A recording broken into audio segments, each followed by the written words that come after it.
Hello friends, welcome to my YouTube channel. कैसे हैं आप सब? आई होप आप सब अच्छे ही होंगे।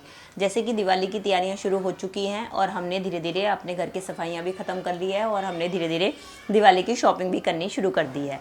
दोस्तों, जैसे कि हम जानते हैं कि हम कोई भी त्यौहार या किसी भी पूजा में सबसे पहले हम गणेश जी का आह्वान करते हैं और उसके लिए हम अपने किसी भी पूजन में सबसे पहले हम स्वास्तिक को बनाते हैं। लेकिन क्या होता है कि ज़्यादातर लोगों को स्वास्तिक बनाना नहीं आता है और वो गलत तरीके से स्वास्तिक बनाते हैं, जिससे क्या होता है कि हमारी पूजा का जो हमें फल है वो हमें पूर्ण रूप से नहीं मिल पाता, क्योंकि हम उसकी शुरुआत ही गलत तरीके से करते हैं। आज की वीडियो में मैं आपको बताऊंगी कि आप सही तरीके से स्वास्तिक बनाएं, जिससे कि गणेश जी आपके घर पे आएँ और आपको पूरी तरीके से सुख समृद्धि से संपन्न करें। तो उसके लिए हमें गणेश जी कैसे सही बनाना है वो मैं आपको बताती हूँ। सबसे पहले तो मैं आपको ये बता दूं कि ज़्यादातर मोस्टली जो लोग हैं वो गणेश जी गलत तरीके से बनाते हैं। वो कैसे बनाते हैं आपने देखा होगा, जब भी गणेश जी बनाते हैं हम इस तरीके से, जो कि हमारा गलत माना जाता है। क्योंकि ये गलत इसलिए माना जाता है क्योंकि इसमें जो है हमारे गणेश जी की जो हम ये लाइंस बनाते हैं वो आपस में इंटरसेक्ट करती हैं, मींस वो कट करती हैं, जो कि हमारे जो ये स्वास्तिक है वो हमारे लिए जो है सही नहीं माना जाता, क्योंकि इसमें हमारी लाइंस कट कर आती हैं। तो ये हमारा जो साइन है ये हमारा गणेश जी का जो है गलत माना जाता है। तो आज मैं आपको सही बताने वाली हूँ कि आप किस तरीके से अपने साइन को सही बनाएं ताकि आपकी पूजा पूरी तरीके से सफल हो। चलिए इसको मैं हटा देती हूँ और आपको सही तरीके से स्वास्तिक बनाना बताती हूँ। तो उसके लिए आपको जो गणेश बनाना है, स्वास्तिक बनाना है गणेश जी का, उसके लिए आपको जो ये वाली रिंग फिंगर होती है उसका इस्तेमाल करना है। अब हम गणेश जी बनाएंगे। आप ध्यान से देखिएगा कि हमें कैसे बनाना है। इसके लिए हमें पहले इस तरीके से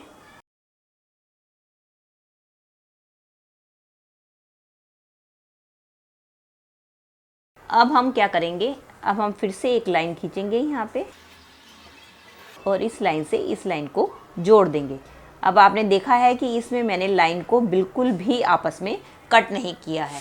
अब हमारे ये गणेश जी का जो है साइन बना है। अभी ये हमारा जो स्वास्तिक पूरी तरीके से नहीं बना है, हमें थोड़ा सा और बढ़ाना है। इसको बढ़ाने के लिए हम थोड़ा सा इसको इस तरीके से बढ़ाते हैं आगे। आपके घर में भी कभी पूजा हुई होगी तो आपने देखा होगा कि हमारे यहाँ जो पंडित जी आते हैं वो इस तरीके से बनाते हैं। ये हमारी जो है थोड़ा सा हमारा ये स्लैंडिंग में बनता है।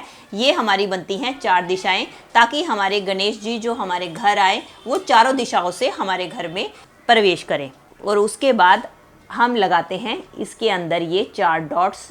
अभी भी हमारा ये स्वास्तिक कंप्लीट नहीं हुआ है। जब तक कि हमारा गणेश जी का पूरा परिवार ना आ जाए तब तक हमारा स्वास्तिक कंप्लीट नहीं होता। उनको परिवार को कंप्लीट करने के लिए हम ये साइड में लगाते हैं। ये इनकी 2 पत्नियों की लाइन होती है। एक ये इनकी लाइन हुई उनकी पत्नी एक रिद्धि, और दूसरी लाइन हुई उनकी दूसरी पत्नी सिद्धि की। और उसके बाद लाइन आती है दूसरी उनके एक पुत्र शुभ की, और दूसरी लाइन आती है उनके दूसरे पुत्र लाभ की।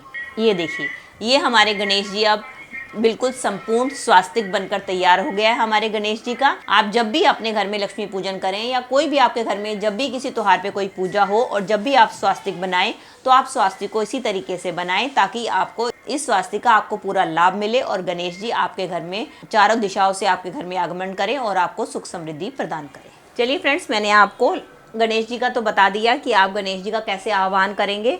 अब गणेश जी लक्ष्मी जी के बगैर अधूरे हैं, तो हमें लक्ष्मी जी को भी अपने घर बुलाना होता है पूजन के समय पे। तो उनके लिए पूजन के लिए जैसे कि हमें गणेश जी के लिए स्वास्तिक का साइन बनता है, इस तरीके से लक्ष्मी जी को बुलाने के लिए हम लक्ष्मी जी के पैर जो है बनाते हैं या हम मार्केट से रेडीमेड खरीद के लेकर आते हैं। तो मैं आज आपको बताने वाली हूँ कि आप घर पर ही लक्ष्मी जी के पैर बनाकर अपने चौखट पे लगा सकते हैं ताकि लक्ष्मी जी आपके घर पे आ सकें। तो उसके लिए आप बाजार से ना खरीद के घर पे भी ये काम कर सकते हैं।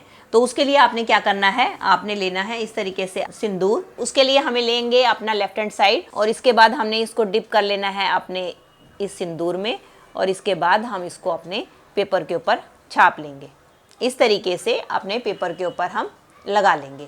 इसी तरीके से अब हम लेंगे अपना दूसरा हाथ और दूसरे हाथ को भी इस तरीके से सिंदूर में डिप करके हम अपना दूसरा पैर बना लेंगे। और इसके बाद हम बनाएंगे इनकी लक्ष्मी जी की उंगलियां। ये हमारे लक्ष्मी जी के पैर बन गए हैं। इसको आप अपनी चौखट पे लगाइए तो देखिए कि आप अपने हाथों से जब बनाएंगे तो लक्ष्मी जी प्रसन्न होकर खुद ब खुद आपके घर की तरफ को आगमन करेंगी। चलिए फ्रेंड्स, मेरा अगला हैक होने वाला है इस तरीके के पेन को लेकर। पेन हमारे लिए बहुत ही यूज़फुल होते हैं। इनका इस्तेमाल हम मल्टी पर्पस तरीके से कर सकते हैं। जैसे कि हमारा सिक्का ख़त्म होता है तो अक्सर हम क्या करते हैं कि ये पेन को उठा के डस्टबिन में फेंक देते हैं, जबकि ये हमारे लिए बहुत ही फ़ायदेमंद होता है। तो इसका इस्तेमाल हम कैसे कर सकते हैं? जैसे कि हम अपने घर में जो छोटी वाली सुइयाँ होती हैं उनको तो हम कहीं भी ऑर्गेनाइज करके रख देते हैं, चाहे छोटी सी डिब्बी हो उसमें आ जाती हैं। लेकिन इस तरीके की जो बड़ी वाली हमारी जो सुई होती हैं उनको हमें अरेंज करने के लिए या उनको ऑर्गेनाइज करके रखने के लिए हम इस तरीके से या तो कागज़ में लगा के रखते हैं, जो कि हमें संभालने में दिक्कत आती है। तो इन बड़ी वाली सुइयों को अगर आप अपने पेन के रिफिल में डालकर रखेंगी तो ये इजीली अरेंज हो जाएगी। तो इसलिए आप इसको ऊपर से खोलिए और आराम से अपनी ये जो बड़ी वाली नीडल्स हैं उनको आप ऑर्गेनाइज करने के लिए इन पेन का इस्तेमाल कर सकती हैं। ये तो हुआ हमारे पेन का इस्तेमाल। और ये ढक्कन, ये भी हमारे बड़े काम का है। इससे रिलेटेड भी मैं आपके साथ 2 टिप्स शेयर करने वाली हूँ कि ये हमारे लिए कैसे फ़ायदेमंद होता है। तो इसका पहला इस्तेमाल तो ये है कि जब भी हम अपने कपड़े वगैरह वॉश करने के बाद सुखाते हैं तो हमें उनको हैंग करने के लिए, ताकि वो हवा में उड़े ना, तो हम क्लॉथ क्लिप का इस्तेमाल करते हैं। लेकिन कई बार ऐसा होता है क्लॉथ क्लिप हमारे पास अवेलेबल नहीं होती या इधर उधर होती है, हमें नहीं मिलती है। तो इसकी मदद से हम अपने कपड़ों को भी सुखा सकते हैं। और इसका एक इस्तेमाल तो हुआ कि हम इससे अपने कपड़ों को सुखा सकते हैं। चलिए इसका दूसरा कौन सा इस्तेमाल है वो भी मैं आपको बता दूं। चलिए फ्रेंड्स, जब भी हम मार्केट से कोई सामान लेकर आते हैं, जब हम उसको आधे सामान को डब्बे में फिल कर देते हैं और आधा सामान हमें बच जाता है, तो हम उसको सील करने के लिए या तो इस तरीके से सीलर किप का इस्तेमाल करते हैं या किसी और मेथड का इस्तेमाल करते हैं। अगर आपके पास कोई भी चीज़ अवेलेबल ना हो तो आप इस पेन की कैप की मदद से भी इसको आसानी से सील कर सकते हैं। तो आप क्या करें, सिंपली इसको इस तरीके से फोल्ड करें और इसको इस तरीके से फोल्ड करके अपनी कैप को लगा दीजिए। ये देखिए, इससे आपका जो पैकेट है एकदम सील हो गया। आपको किसी भी दूसरे सीलर की भी ज़रूरत नहीं पड़ी और आपके बेकार पड़े हुए पेन के कैप से ही आपका काम बन गया। चलिए फ्रेंड्स, मेरा अगला हैक होने वाला है इस तरीके के टूथब्रश को लेके। जब भी हमें टूथब्रश को हमें लेके जाना होता है बाहर, अगर हम उसको सिंपली इसी तरीके से अपने बैग में रखते हैं तो इसके जो है ब्रिसल्स का ख़राब होने का डर लगा रहता है। ये हमारे किसी भी कपड़े वगैरह के साथ अड़कर ख़राब हो जाते हैं। तो हमें इसको अच्छी तरीके से पैक करना होता है जिससे हम इसको आसानी से सेफली ले जा सकें। वैसे तो इसको ले जाने से रिलेटेड मैंने 2-3 टिप्स पहले भी अपनी वीडियो में शेयर कर रखी है। आज मैं आपके लिए एक बहुत ही आसान मेथड लेकर आई हूँ जो कि हर घर में अवेलेबल होता है।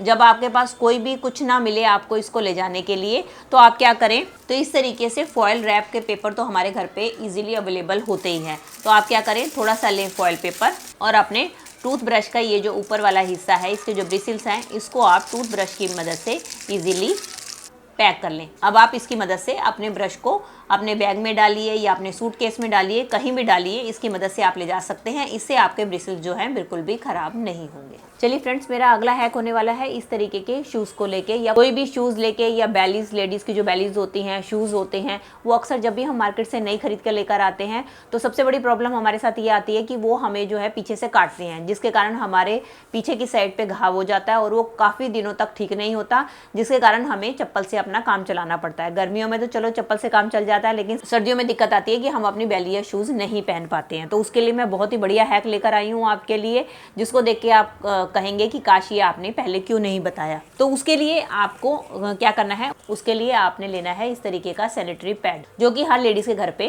पाया जाता है। तो इसका इस्तेमाल हम करेंगे अपने जूतों की प्रोटेक्शन के लिए। इसके लिए हमें क्या करना है, इसके लिए हमें अपने जूतों की शेप के हिसाब से, जैसे कि ये हमारी पीछे की साइड पे ये गोलाई बनी होती है, उसके हिसाब से हमें इसको कट कर लेना है। बाकी साइज़ आप अपने जूते के हिसाब से इसको एडजस्ट कर लीजिएगा। और इसके बाद इसकी जो बैक साइड की गुलाई होती है, गुलाई के हिसाब से हम इसको गोल कट कर लेंगे, क्योंकि जब हम अपने जूतों के पीछे अपने जो वो घाव ना बन जाए उसको प्रोटेक्ट करने के लिए हम ज़्यादातर क्या करते हैं, कॉटन का इस्तेमाल करते हैं और उसको टेप की मदद से चिपकाते हैं, जिसके कारण क्या होती है कि टेप उतरती रहती है और कॉटन हमारी खिसकती रहती है। तो हम अगर इस तरीके के पैड का इस्तेमाल करेंगे तो इसके पीछे की ये जो ग्लू होती है वो काफ़ी अच्छी होती है। तो इसके लिए हमें किसी भी टेप की ज़रूरत नहीं है। और इसके अंदर सबसे बड़ी बात है कि एक फॉर्म लगा होता है, जिसके कारण हमारे जो है पैरों को थोड़ा सा आराम भी मिलेगा। बस आपने सिंपली इसको पीछे से उतारना है और आपने जहाँ पर भी आपका जो पीछे से कट करता है, ये देखिए मैं आपको लगा के दिखा रही हूँ, ये आप अपने इसके पीछे लगा लीजिए। ये इजीली आपका चिपक भी जाता है और इसकी ग्लू भी कितनी अच्छी होती है, ये आपकी निकलती भी नहीं है। और इसके अंदर सबसे बड़ी बात होती है कि इसके अंदर फॉर्म लगी हुई है, तो ये आपको थोड़ा सा कंफर्टेबल भी महसूस करवाती है। ये देखिए, ये लगाने के बाद आपको कोई भी नहीं कह सकता है कि आपने यहाँ पे सैनिटरी पैड का इस्तेमाल किया हुआ है। ये बिल्कुल अपने जूतों की तरह शेप ले लेता है और इसके बाद अब आप अपने जूतों को पहने, ये आपके पैरों को बिल्कुल भी नुकसान नहीं पहुंचाएगा। दोस्तों, ये हैक आपको कैसा लगा प्लीज़ मुझे कमेंट करके जरूर बताइएगा। चलिए दोस्तों, ये थी मेरी आज की टिप्स। आई होप आपके लिए यूजफुल रही होंगी, और इनमें से कौन सी आपको टिप या हैक आपको बढ़िया लगा प्लीज़ मुझे कमेंट करके जरूर बताइएगा। और अगर वीडियो अच्छी लगी है तो इसको लाइक और शेयर भी कर दीजिएगा। चलिए, मिलती हूँ नए टॉपिक और नई वीडियो के साथ। Till then take care and bye bye.